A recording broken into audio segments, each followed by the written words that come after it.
Tonight, more Republicans, it seems, are jumping off the Donald Trump bandwagon. And the list of defectors could soon include some of Trump's own staffers. Yeah, but Trump is far from being in panic mode.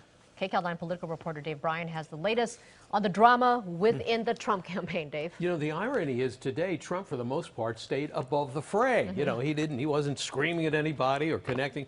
But the problem is the pot is still boiling now, with rumors swirling around a possible candidate intervention meeting to get his campaign back on track. Donald Trump told two rallies in Florida his campaign is doing just fine, even as recent polls show him falling further behind Hillary Clinton, and Trump turns his fury onto the news media. The next president of the United States of America, Donald J. Trump.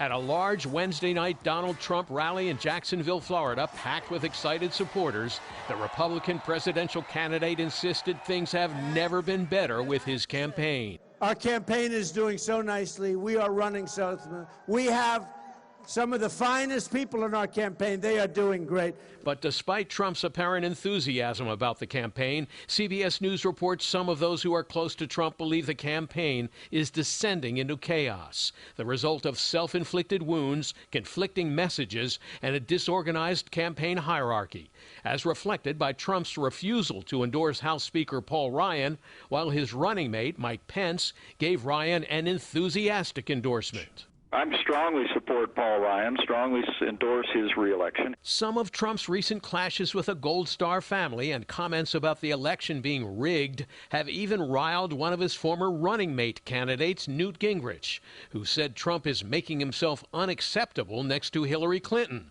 and has to become more disciplined, or he runs the real risk of losing this election. Even Trump's campaign manager may be running for cover now. CBS News quotes those with direct knowledge as saying Paul Manafort has given up trying to rein in Trump's volatile rhetoric and is now confined to managing day-to-day campaign logistics. First of all, the candidate is in control of his campaign. That's number one. And I'm in control of doing the things that he wants me to do in the campaign. As the campaign continues to stumble and Trump continues to fire away at all targets, the list of devoted Republicans who are jumping ship to vote for Hillary Clinton continues to grow, including, as we reported on Tuesday, Meg Whitman, former GOP candidate for governor of California, who posted on Facebook that she'll raise money for Clinton, calling Trump a demagogue who has undermined the fabric of our national character. At his rally in Jacksonville, Trump turned his ire on the news media, as he often does, taking aim at a popular target, which he indicates is undermining his campaign. With the horrible misrepresentation that's given me by the media, I mean, the New York Times is disgusting.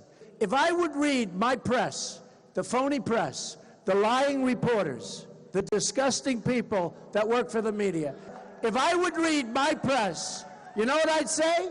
I'd say we wouldn't have 40 or 50 people here. At a Libertarian Party town hall meeting on CNN Wednesday night, that party's vice presidential candidate indicated Trump's problems may go beyond organizational weaknesses. The noun that comes to my mind is a screw loose, and you really think so? No, I do. It's a temperamental question, and I say this almost with affection for Donald Trump. Maybe he should consider some other line of work, like anything other than President of the United States. And now, L.A. Congresswoman Karen Bass from Hancock Park is launching an online petition demanding that Trump have a psychiatric examination. She tweeted out, "It's clear Donald Trump isn't mentally equipped to be president of the United States. Sign my petition if you demand a psych evaluation."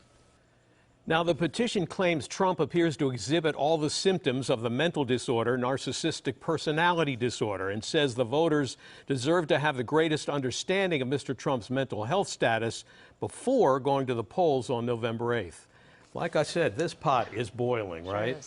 You know, we still have a ways until November, and they're having town hall meetings on cable with the Libertarian Party, the Green Party as well. So what's that impact going to be on the voters come November, you think, these third parties coming in? Well, it could be considerable. I mean, I think that's really the bottom line. The two outside parties, the Libertarians on the right, the Green Party on the left, could have a significant impact on the presidential race. But to become a real player, they would have to hit the 15% mark in the polls. That could allow them to participate in the debates. But regardless of whether they get into the debates or not, the Green and Libertarian parties are now being viewed by some Democrats and Republicans as a viable option, since the two mainstream candidates are seen as deeply flawed by many of the voters. And draining votes away from Trump and Clinton could effectively determine which one of them is going to win in November, Lena.